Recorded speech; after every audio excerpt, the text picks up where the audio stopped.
იცოდით, რომ კვაზიმოდოს აჩრდილს პარიზის ღვთისმშობლის ტაძარში ხამხამობით ადამიანები იჩვენება? 900 წლის წინ აშენებულ ტაძარში უამრავი სხვა უცნაური მოვლენები დღემდე ხდება. თუ ტაძრის კედელს გაშლილ მტევანს დაადებთ, ბევრს უჩნდება შეგრძნება, თითქოს სიცივე კედლიდან პირდაპირ ხელში გადადის, ეს განსაკუთრებით ზამთარშია თვალშისაცემი. თუ კი სახურავზე ასვლას დააპირებთ, თქვენ უნდა აიაროთ 400-მდე ვიწრო სპირალური კიბის საფეხური. ვინც სახურავზე ასულა, უმეტესობა ამბობს, რომ ზემოთ გული ჩვეულებრივზე უფრო სწრაფად უცემთ, თითქოს სივრცე თვითონ გიბიძგებთ აჩქარებისკენ.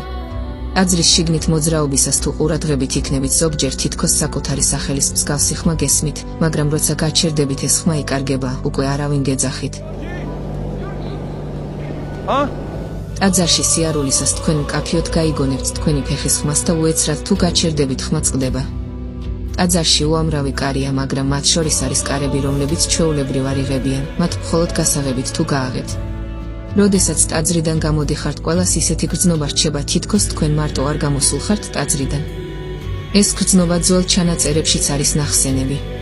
და ბოლოს ვინც ღამითაა ნამყოფი ტაძარში, ყველა ერთსად იმავეს ამბობს, რომ ისეთი გრძნობაა, თითქოს ზევიდან ვიღაცა გიყურებს, მაგრამ თუ ზევით აიხედავთ, იქ არავინ არაა.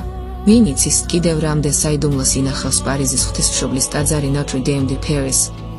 ის, რაც დღეს უბრალოდ ქვის და დროის მიღმა დგას, შეიძლება ჯერ კიდევ ბევრ დაუწერელ ისტორიას მალავდეს.